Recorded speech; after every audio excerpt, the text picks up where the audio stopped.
Hey, hello, and welcome to episode 1 of the Flight Ready podcast. Everybody's got a Star Citizen podcast, and now we have a Star Citizen podcast. So, this is going to be a joint project between myself, LoudGuns, and MasterBen10. Say hi, MasterBen. Hello, hi, it's Master Ben. Awesome.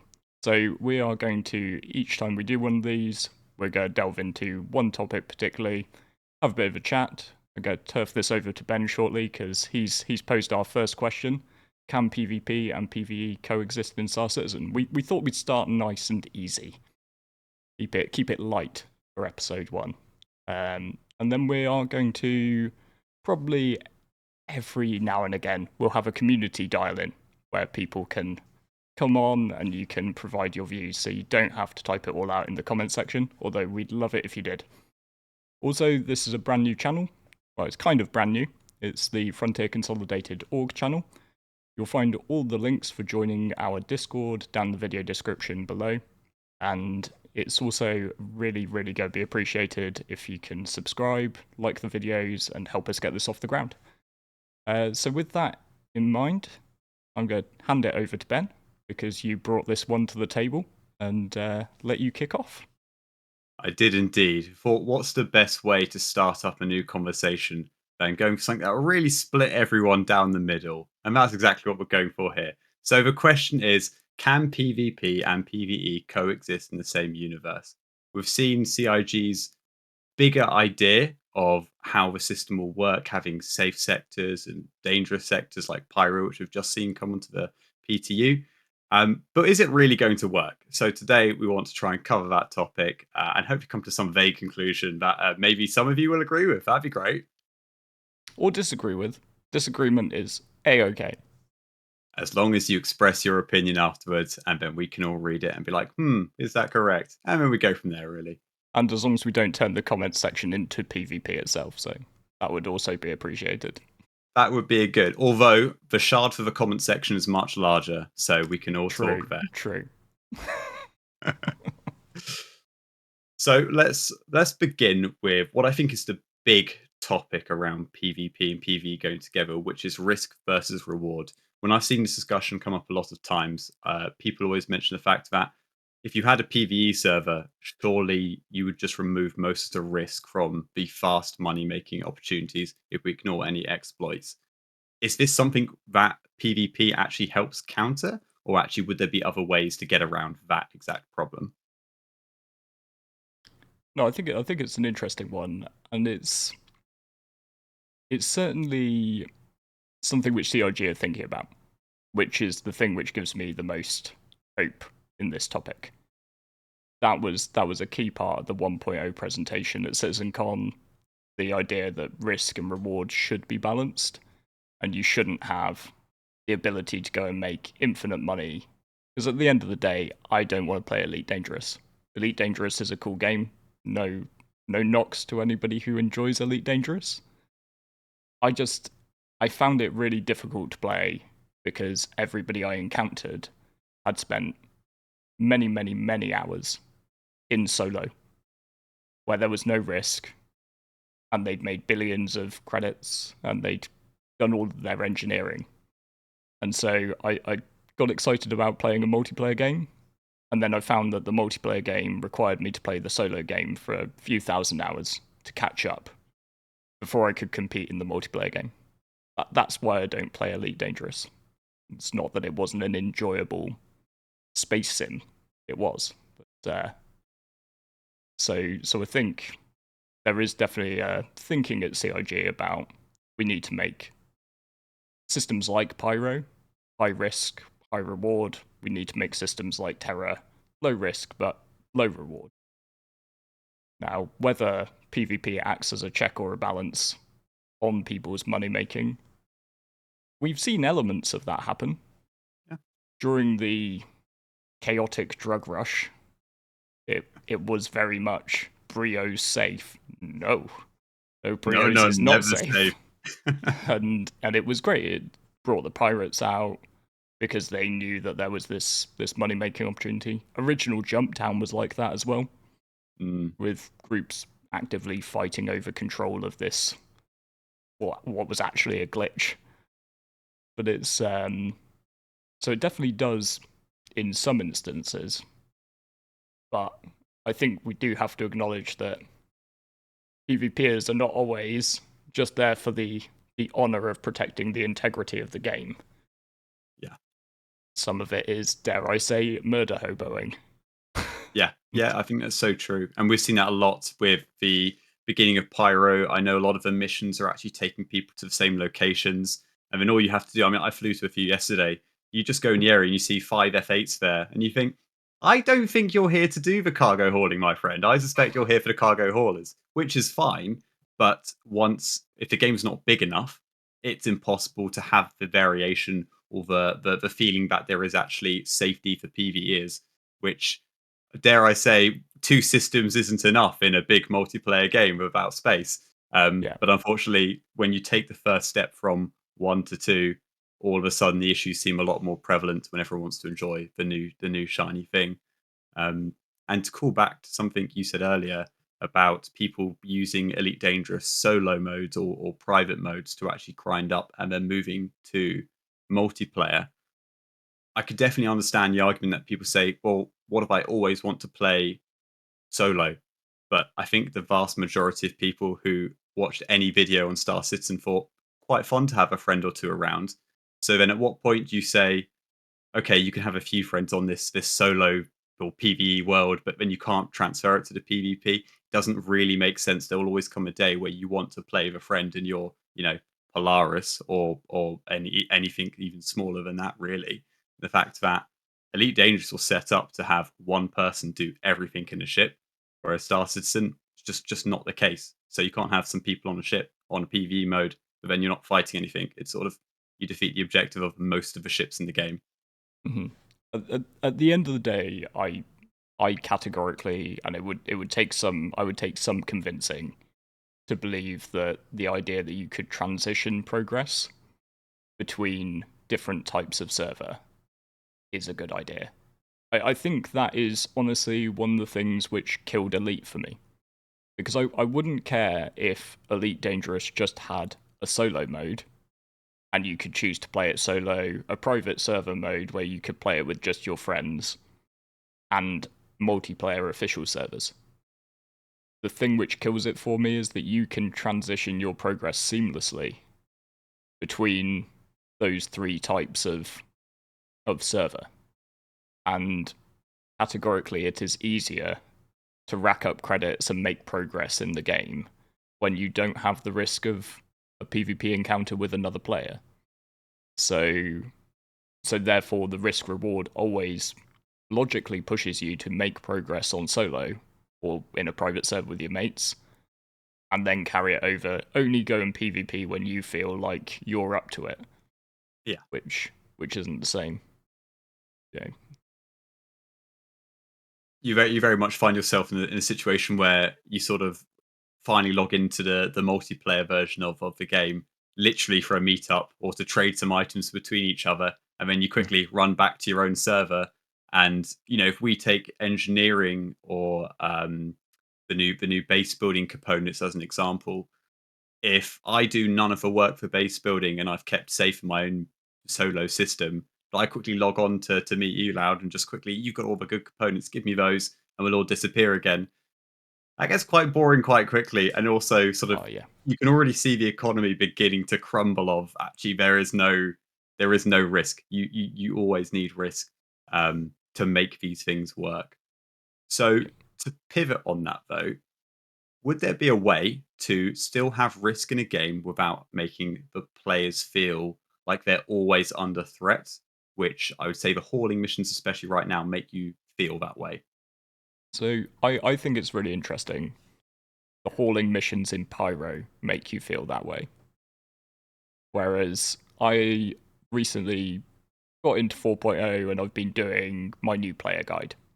So I've been playing on an alt account. I've actually been borrowing my wife's account. So if you've seen Mrs. Guns flying around, that was actually me. I was borrowing that. And flying around in Stanton, it's hilarious because you've still got the cross chat on global. And while I'm recording, I have it off, but while I'm not, I'll have it up. And so you still see the stream of stuff from Pyro. clearly from Pyro, because Oh yeah. it's all, hey you, why you kill me? What did you get out of that? I'll have you next time. Variations on a theme. But meanwhile, I've just been cruising around Stanton, not a care in the world. I've seen plenty of players, because the server size being bigger really does change the feel of the game. You see a lot more people flying in and out of stations and stuff like that. Not one of them has shot at me. Not a single one. And you just think, has this actually separated the player base to a degree already? It's just that I think one of the big things, every person interested in Star Citizen has been craving new. And we've been craving new for years. And then all of a sudden, new has been dropped in our plate. And then the new is Pyro. It is the lawless system. It is meant to be dangerous. It's meant to have PvP. It's meant to be a PvP playground at the end of the day. And so everybody wants to go and see it and enjoy it and experience it because it's new, but it's not there for people who are going to be annoyed if they encounter a PvP situation. Terror will come.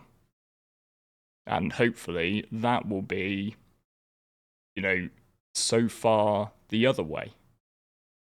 I personally hope that in Terror there is next to no chance that you will have a PvP situation. Yeah. It's one of the things. I think the PvPers have their thing. People who are really into PvP have their thing in Pyro. And I hope PvE focused players get the same. That they get something which is purely for them, and how that happens, how that works. I think it's all down to game systems and legal ramifications. I always find hilarious the immersion argument, and it's one that I always hear from PvP centric players. Yeah, can't ruin my immersion. I should be able to shoot you.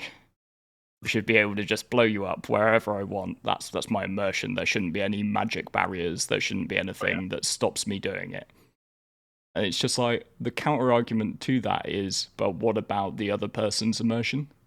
Mm. I live in Edinburgh, in the big city, big-ish city, and I walked around it quite a lot today, and nobody shot at me. But they're immersion loud. How did they live? Because you live in a civilized place with laws and ramifications. So yeah, I mean, I hope we continue to have systems like Pyro with no consequence.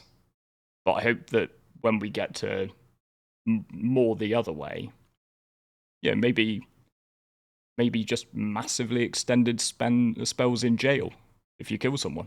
Yeah. 2 weeks, maximum security. But what about the escape routes? There's no escape route. Yeah, just no escape routes, yeah. But because you're probably more into PvP than I am. I'm a PvP dabbler.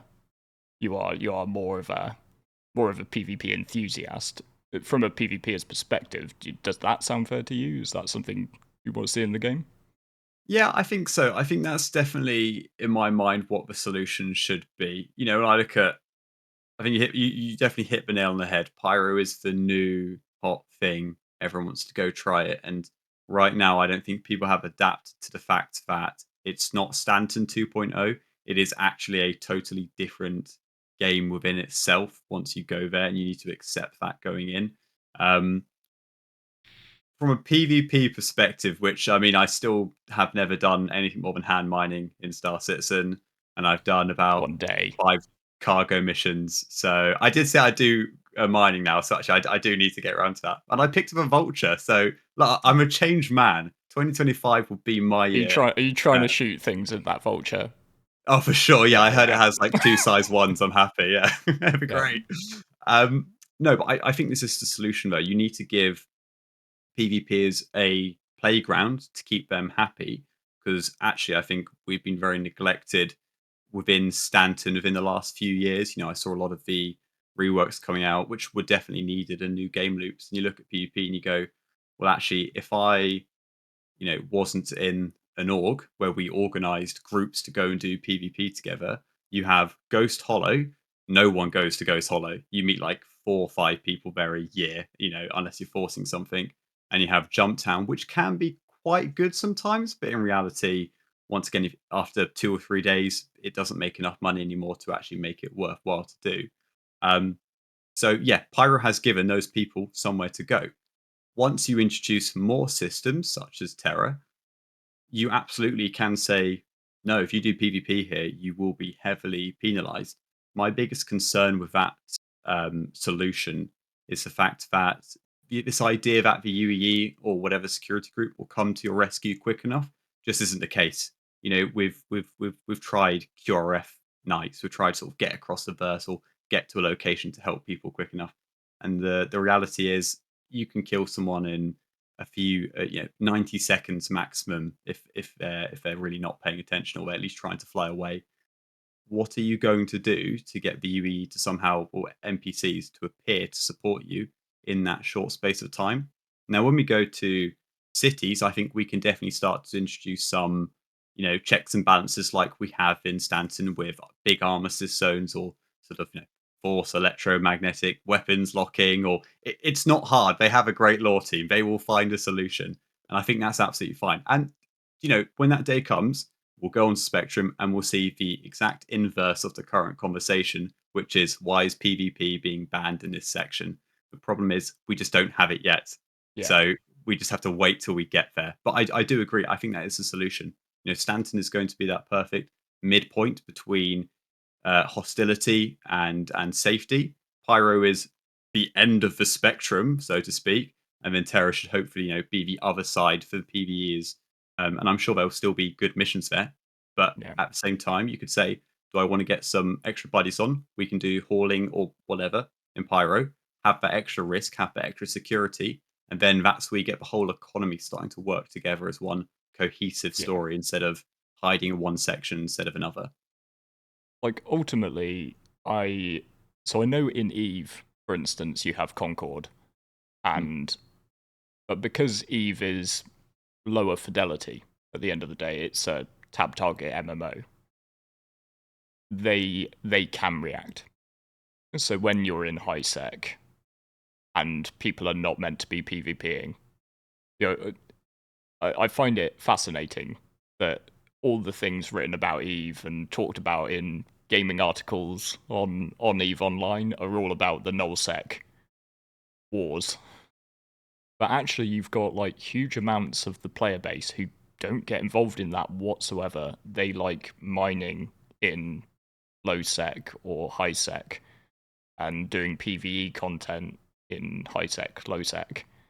So when you are attacked by a player in high sec, because of the mechanics of the game, the AI can respond in an overwhelming fashion. So yeah, if you find it's funny to just pot shot somebody who's just making their way at the start of the game, you will just die. And that is probably something that Star Citizen can't match, because you said about 90 seconds. Well, the problem is if the target is somebody in a Mustang or a Aurora, it's even shorter than that. Good luck. It's pop, you're gone. Like, so, and we don't want to necessarily mess with a good thing in terms of the feel of combat to reduce that risk. At the end of the day, I'd be happy with magic shields, magic force field technology. But they're doing it for base building. With the planetary shield stuff, they're just like, oh, you know what? Magic force fields. It's like, oh, but magic force fields, that's not very good. Yeah, but if we do anything else, a friendly A2 is going to appear over every base built in high sec, every cabin in the woods, and it's going to be on an alt account of somebody, and yeah, they'll get sent to prison, but they won't care because they'll just log into a different alt account and go and do it again.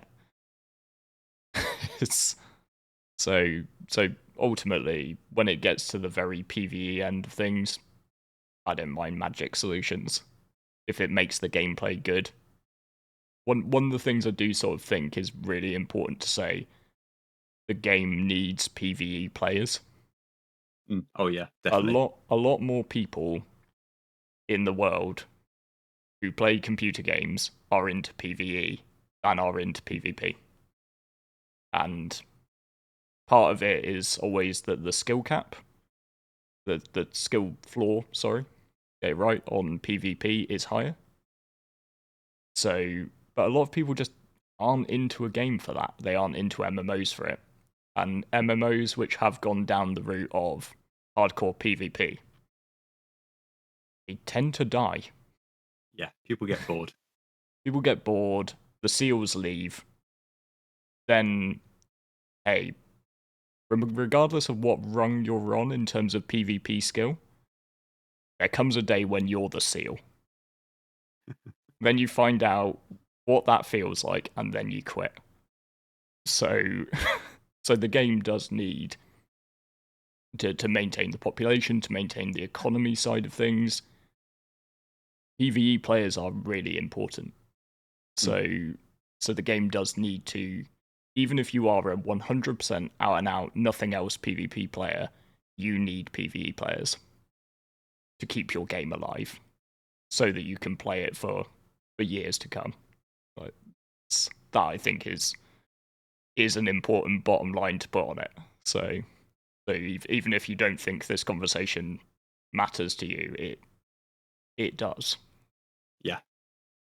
Yeah, no, absolutely does. And yeah, you're dead right. I mean, I know personally said they do very little what you define as PvE gameplay loops, but you realize actually that, especially as we're moving more to a system where the players drive the economy, if you don't actually have people moving the goods around or answering the mission requests when they actually have an impact, everything will grind to a halt. And all of a sudden, as a PvPer, if you're not doing bounties against obviously then other PvPers, you suddenly have no economy. There is no game, there is no circle to actually fulfill here. Um, but if we look at 4.0 today, it is interesting to see some steps CIG have already taken in favor of PvE over PvP. So I'm more referring to the stations. They used to have no armistice zones inside, so you could just pull out a gun the second you got out of your hab. And now, even I thought that was bold because you would leave. I remember that a year ago at CitizenCon, you would leave your hab and there'd be someone with an FS9 by the lift saying, do you really want to leave today? Do you want to play the game?" And you think, yeah, if you're all for PvP to the fact where you don't want any magical, no guns here, please, that's what it looks like. It's one org who says, "Hey, this is a huge shard. Let's go to Ruin and stand by the ship terminals. Best of luck." What do you Yeah. do there? But that isn't fun. That's not going to be fun for anyone. So, everything has to be at the benefit of gameplay and actually enjoying the game and making sure it works. Otherwise, it will die. It will die. People will get bored. I think once we sort of see 4.0 develop a bit more and we get a few more things nailed down, everyone will find their space in the game. I think contested zones have already been a great example of where people have gone, "Hey, I love PvP, be it ship or ground. Let's go in there, get the best components for my game loop because I'm doing PvP. I want the best things, and therefore you funnel yourself into that." At the same time, you can have PvEers who are most likely making substantially more than you in mining, salvaging, hauling, saying, "I'll pay you for those goods." And all of a sudden, now everyone has something to do. Everyone now has game loops they enjoy instead of PvEers just going to the shops with the money they have and buying the A-grade components. Far Yeah. more interesting to play.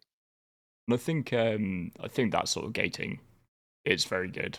I Mm, made a video to this end, and as long as there's gating everywhere, again, it's a bit like that Pyro.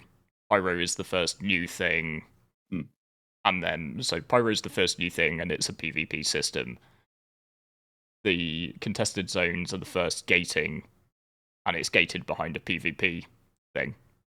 Yeah. I think one thing which people overlook a little bit, and it does come to the fore with games which rely on PvP for their end game content. PvP is really cheap to develop. Yeah, I bet. Like, it's, if you compare it to the amount of development hours which you have to sink into like making a really high end PvE dungeon in an MMO, that is really labor intensive. It's artists, it's coders, it's everybody who goes in. They have to make that thing for the theme park type MMO. Whereas if your game is expressly, we rely on PvP for end game content, that's just players. You give them something to fight over.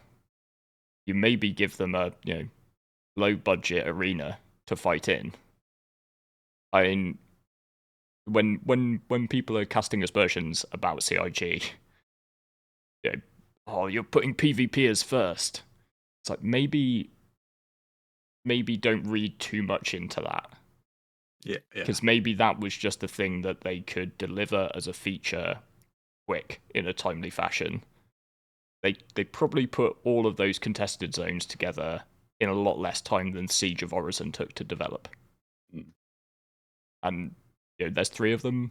Well, 5 with the asteroid bases, right? Yeah. 5 total, yeah.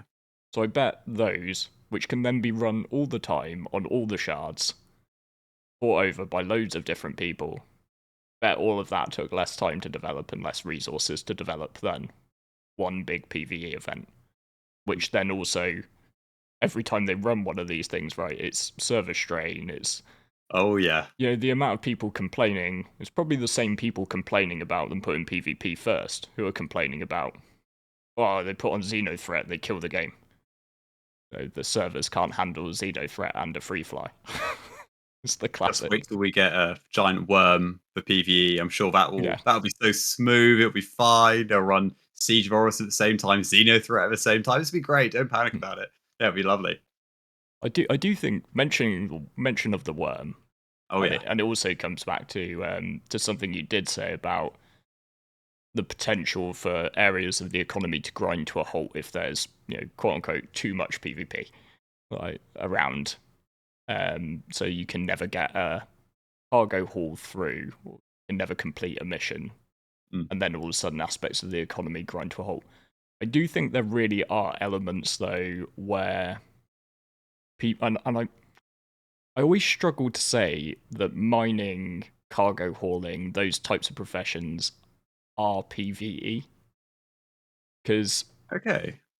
yes, it's player versus rock in one instance. But when I'm doing mining, when I'm doing cargo hauling, etc., I'm always thinking about the fact that I can get ganked. And so I'm doing stuff which is PvP-ish. It's only that I know that if I get into a fight, I lose it. So then everything I'm doing, and it's something I talk a lot about, I probably bang on about it far more than most people doing guides, is be cautious, be cagey, be a paranoid android. Because your PvP is don't encounter people, or limit the risk of encountering people, because they will beat you if they're in a Gladius and you are in a Prospector. And they will probably kill you before you can jump away. Well, maybe not in a Prospector, those things are tanks. But Really? Oh, look out for that then. Yeah. But the thing there is these loops, they aren't explicitly PvP in the same way that shooting someone is. You do still have to have the mindset. And I do think that is an element where PvP can really drive interesting gameplay opportunities, and particularly gameplay opportunities for working together with other people. If the cargo is not getting through, hypothetically, if one org decides that they want to blockade a certain station and make sure that it does not get resupplied with a certain resource, while the economy isn't, it seems to be taking a big step down from the whole Quanta thing that Tony Z talked about, but I would still imagine that it's going to be quite dynamic. So if there is none of that supply getting to a certain station and it wants it, you would assume that market forces mean that the price of that good rises. So then there's even more profit margin in delivering it from A to B. And if there's even more profit margin, and I know that the reason that there's a lot of profit margin is because a lot of people trying to haul that get shot down, that's when I come knocking on some. There's always the argument I can't afford to pay for escorts, or you know, the PvPers aren't interested in doing security for cargo haulers because they just get bored. Well, if you get a situation where every cargo ship's getting shot down, oh yeah, that's good, and you're making a ton of money if you can get a cargo ship through, then I don't think either of those arguments are going to really apply. I think you're going to find plenty of security guys who are going, no, I'm definitely going to get a fight because that blockade's there, and I'm going to get paid well. I'm going to get paid probably better than I can doing other stuff. So you will have to share your profits as that cargo hauler, which not everyone will like. But that's where you sort of take the risk of not having an escort if that's what you choose to do. Just don't complain that you got shot down. We're exactly the circle has been completed. We are back to that age old. There has to be risk. There has to be reward. And if you don't want to play, if you don't want to dance the dance, if you don't want to play the game of, oh, I actually may have to pay someone to make all this money. Hang on a minute. That's life. You can't win everything. You have to accept that actually, if you want the best routes, you're going to have to pay for it, and you're going to have to ask for help. I know I've been our groups all been requested to do security for groups, and yeah, there's the two age old things of, will it actually be fun? Because they could have a ton of money in the bank, especially before the 4.0 wipe hits, and you go, great, we'll pay loads of money, but in reality, we're all human. I'm sure most of us will have jobs to go to and lives to live once the gaming session is over. We actually want to have fun. We actually want to feel like we've played our game loop in the evening. So there has to be a double-edged sword of, there's got to be something interesting to do. But if you're going to a dangerous location, even if there's just the idea that there could be combat, that's usually enough to grab people along and actually force it all the way through. And that's what I love about having a world with PvP in it. I love being on the edge of my seat when I'm playing the game. And I know that there are loops that I can go and do where I don't have to be. Yeah. If what I want from an evening is to sit and listen to an audiobook, try and crack my way through the thousands of hours that is the Horus Heresy, then off to the Aaron Halo I go in my Vulture, out where nobody can find me, and I scrape some panels, and I chill out. But then if I want to do something which is a bit more risky, that's going to be fun. That's fun gameplay when you don't know what might happen. And I don't think there's always an acceptance that these can actually be fun experiences for everybody involved if it's played right. Getting pirated has been one of the most fun experiences I've had in the game. We had one a while ago, and it was too long ago. Come back, pirates, once in a while, please. We did a mining night, and all of Mongrel Squad turned up, and we had a great big fight on the go, a siege over the station, and we lost more moles than we got back to the station. A lot of those went down in flames, but the ones we got back, it felt like a huge victory. Yeah. And everybody who was involved in that, at the end of the night, there wasn't anybody who was salty about it, because they'd just seen something, quite frankly, incredible happen. They'd just seen a huge organic fight over a space station, over a valuable trading route, or mining route. They'd seen two orgs actually come together and work against each other. And they'd seen some cases where, we got blown up. They'd seen some cases where our security teams managed to shepherd them all into the hangar. And those ones that made it, that made it worth more than if we just had a quiet night and everything had got back. It was a more interesting story to go away and tell afterwards. And 100%. And I do think that's what MMOs are about at the end of the day. You want to develop these moments and cool stories to tell each other about things that happened in the game. And if you don't have any risk. I don't have any cool stories about my trips in a Vulture out to the Aaron Halo, listening to my audiobooks. You wouldn't believe it. Cool, relaxing evenings. There was a massive panel. It was great. It came out of nowhere. It was so 6.3 SCU of RMC. Write it on the calendar. Remember the day. A year's anniversary. It just doesn't happen, does it? I do remember those nights, and it's interesting in an org when you see people who've just joined the game come along to a night. I remember we had one of these, and on that night we did Ghost Hollow, and it was literally a guy who played the game for a week, and we'd have organised for another org to turn up and actually be there. And it's like carnage, we've got sort of 20 people on each side going at it. He's like, wow, is Star Citizen always like this? Like, no. I mean, it will become more like that as shards get bigger, but you have so much more fun. It's just far more enjoyable when you could lose something, but then every tiny victory feels massive, and it's just it blows the doors totally open. And as long as we have the game in a state where we allow real pirating, we don't allow ganking and pad ramming or abuse of physics or anything like this, that's the sweet spot we need to aim for, so that people can disappear on their nights and do whatever they want to do and make their money in a safe way. Maybe not the most efficient way, but they make their money. Or you have the nights where you get your mates together and you just absolutely send it. And you make less money. I know on the sort of the missions we've run, if you wanted to make more money, you go by yourself. You don't suddenly, have to help pay for a security team or share the profits along with people who may be less experienced.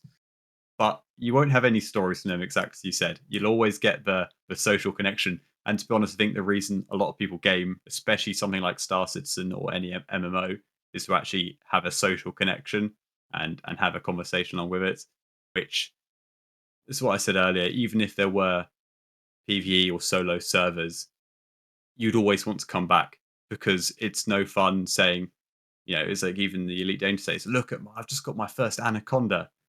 Okay, you can't show anyone. You buy yourself in the world. Sure, it looks great. Enjoy the pixels. Yeah, just that's it. I do think there's. So this might be controversial, and I agree on the pad ramming thing. Here we go. Okay. Stuff like that. I don't think anybody really wants to see. The pad ram is sort of the final throw of the dice by someone who's clearly quite frustrated with the game. Yeah. Is my general opinion as to why people do that sort of thing. But murder hoboing, or like 90% of what people call griefing. And I see it scrolling down that chat from Pyro.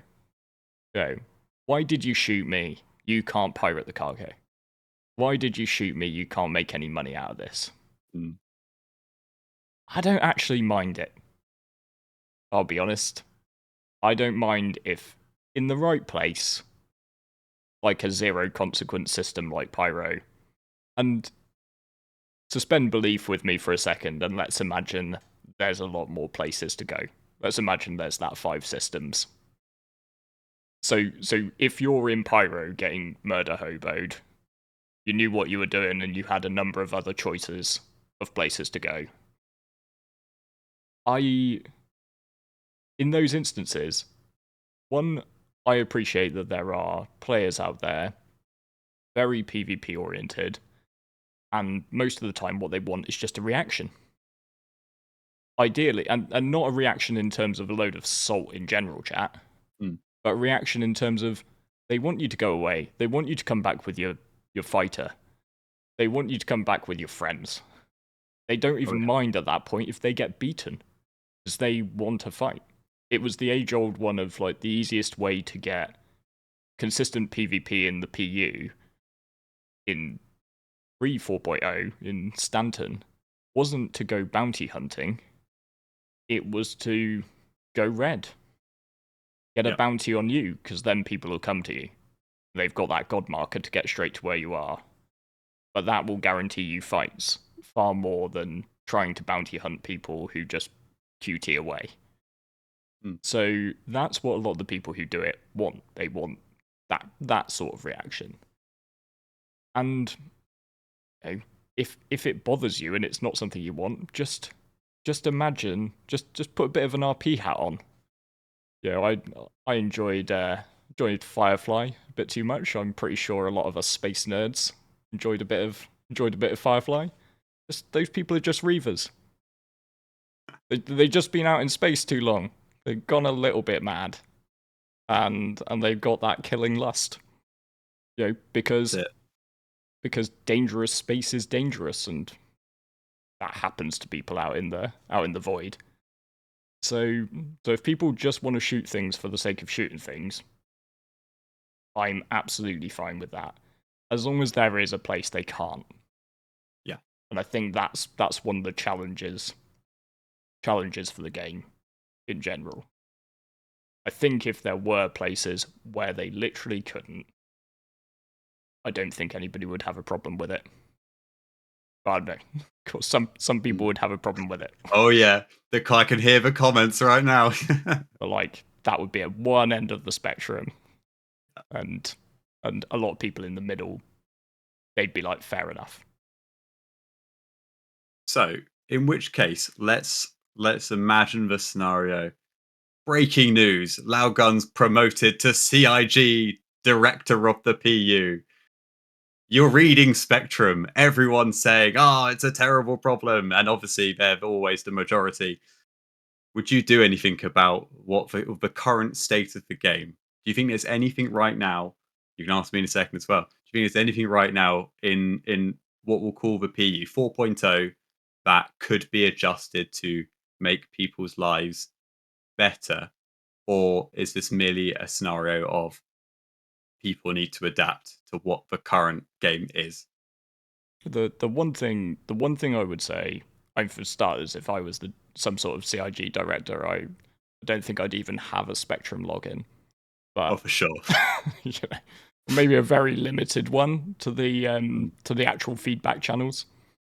But the one thing which I would say to the team is, like, don't forget about developing Stanton. Like, still bring in cool new stuff in the Stanton system. Don't make every development tower and every cool new thing a Pyro experience, because that will get people's goat. And the people, what I think people need convincing of is that Stanton's still cool. Stanton's still fun. There's still reasons to be in the system and enjoy content there. And so what I would hate to see is, in a year's time, like four new sub patches, we're up to like 4.4 or something like that, and look down the feature list and it's like many pages of pyro content, and then a few bullet points on Stanton. Yeah. There's some very cool features in Pyro which I think can be ported into Stanton. And the other thing I do think would be interesting, and I don't know how long it's going to take to develop, but I think it was a really interesting, not particularly talked about bullet point on one of the 1.0 slides from Richard Tyra, was instanced content. Yes. Like, yeah. because you're absolutely right earlier, there's been a bit of a starvation of PvP content. Mm. But now, where there has been a drought, I think it's raining. There's plentiful good PvP content. I also think, that there's plans for what looks like amazing PvP content with the system warfare stuff. That's going to be awesome, I'm pretty sure. But it's raining in PvP Desert. So now can we stop trying to claim that Xeno Threat should be a PvP event? Okay. Or Siege of Orison should be a PvP event? Because, like, they aren't designed for PvP, okay? Then they're not. Like, you can't take a Ninetales mission. If you go along, and I did see a really funny video where a few guys, like, they played by the rules, they dressed up in Ninetales armor, and then they took on the players. But, like, they were still getting shot at by all the other Ninetales people. I mean, they had it on ultra hard mode, but that sort of event is curated and designed around. It's meant to be a server comes together PvE experience. Yeah, and I think instanced content, particularly for things like fleet battles, not only would it undoubtedly be a lot better on server performance, but also I think there should be that sort of stuff. You get a fleet together, you sail it to a certain position in the verse, you wormhole into some specific PvE instance, and then it is just your fleet against an enemy fleet, and you get to have that cool fleet battle type experience, but without the fact that, some players could come along with a PvP meta fleet and turn what, the content you wanted to do, the PvE content you wanted to do with your friends, somebody else comes along and goes, no, you can't do that, because this is going to be a PvP thing. Yeah. So I came here to shoot everyone. Good luck. Yeah. Yeah. How about you? What would you change, or if anything? Well, first of all, I'd update the LinkedIn. Obviously, I've just been promoted quite substantially there, so I'll take the position. Thank you very much. The only takeaway I have from contested zones, which I think could appease certain people, is you could put a few components. You could make a few components purchasable through a rep grind in a PVE game loop. So the ones I'm really thinking about are quantum drives. And you could even say maybe sort of coolers. I would coolers and power plants. I would stay away from shield generators because that's sort of the big thing you're going in there for. So you want that extra shield HP.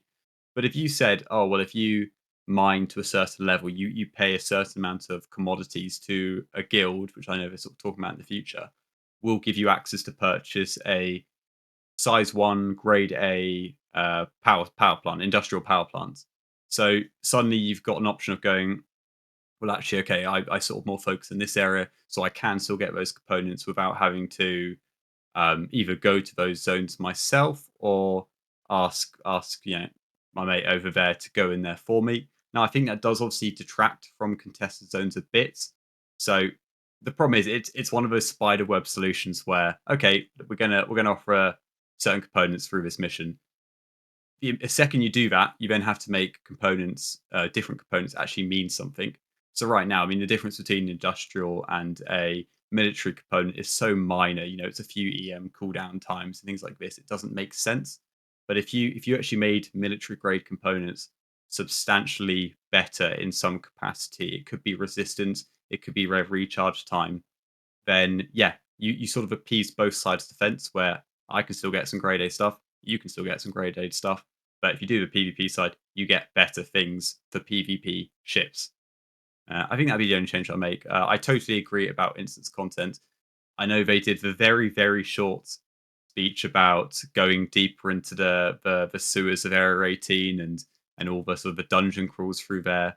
When that seems more fleshed out, I cannot wait to see what they do because that sounds awesome. And yeah, proper full on PvE nights, which you could spend a lot of time doing and know you're totally safe from anyone else's group. But yeah, short term, that's exactly what I would do. Yeah. Again, sort of the rewards around these all need to be balanced.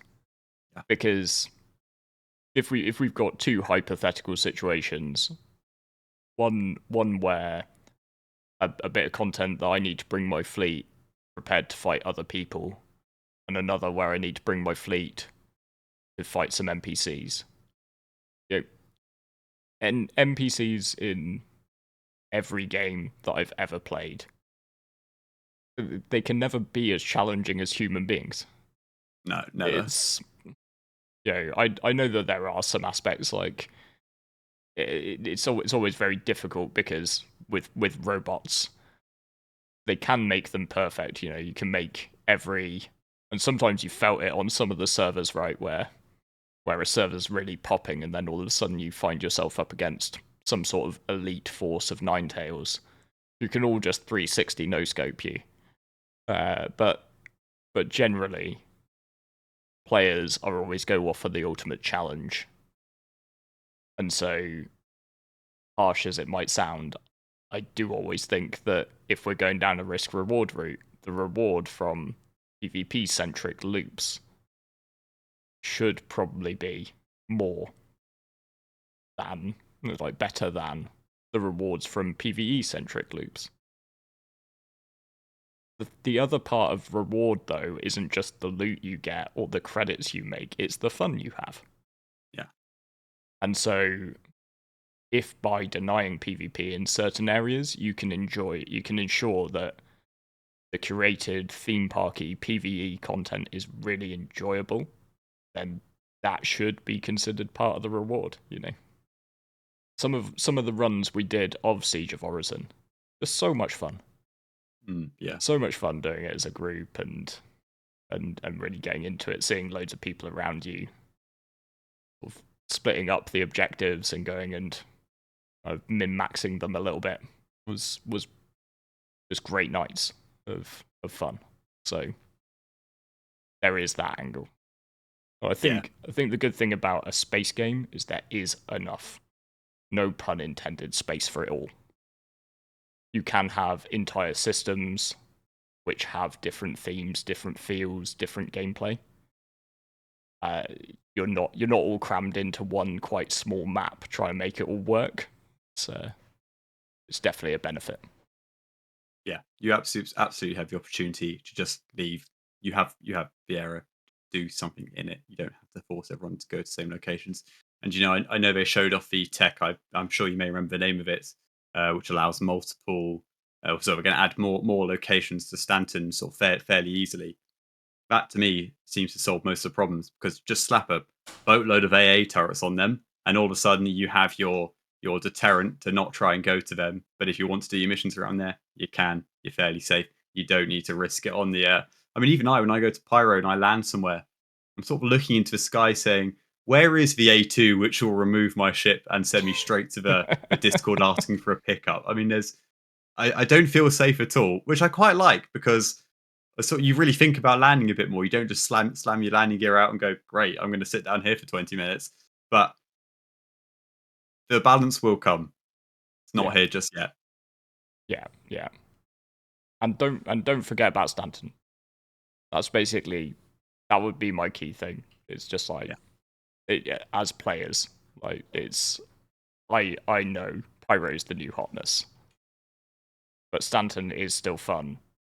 And if the thing which made Stanton not fun for you was getting ganked, a lot of the people who were ganking you before, they're not there anymore. Oh no. They're floating over you with their A2 at the ready when you land somewhere dumb. Yeah. I mean, it'll be so interesting to see what happens when Jumptown Ghost Hollow is always on, but I think the payout on that's so bad it'll be forgotten about and already has. If they do a Jumptown in Stanton, which I think they should do, but give a payout section in Pyro, that's very, very, very attractive. It'd be incredibly interesting to see what the dynamic is and actually could that make Jumptown seem far more exciting and also give people the opportunity to do a safer version where they just go somewhere in Stanton or do the full journey to Pyro to get a much larger payout. Would it make sense? Because obviously, why are you selling drugs in the legal system? Why would they then pay you more? Because they could just make them there for free. Whatever. there'll be some lore about that. But yeah, it could be quite fun. Absolutely. Just retcon it anyway. That's fine. Just do a Games Workshop, right? Yeah, they're we made always a mistake and we wrote 19 books about this, but nah. You'll be fine. Just don't look too closely. You'll be okay. Right. Well, should we wrap it up there, do you think? I think we've hit the nail on the head of this Perfect. topic, and everyone will be in agreement. Right, so to close things out, we'll tell everybody where they can find you elsewhere on the internets. Yes, I also have a YouTube channel called MasterBen10. The name is on that side. Oh well, I nailed that one. And I also do Star Citizen content there. Loud, where can people find you? You will find me at LoudGuns. This is episode 1. Maybe by episode 6 or 7 we'll get used to the reverse pointing that these things entail. But yeah, you'll find me primarily on YouTube under LoudGuns. Unfortunately, I couldn't get it all as one word, so it is Loud Space Guns. But also on Twitch, which I intend to make it back to in the new year. That's also under LoudGuns. As I said in the beginning, though, if you did enjoy this podcast, myself and Ben would be very appreciative if you would hit subscribe to the Frontier Consolidated channel. Like, subscribe, let your grandma know there's a new podcast in town. But with that, we'll cut it off there and say goodnight. See you all later.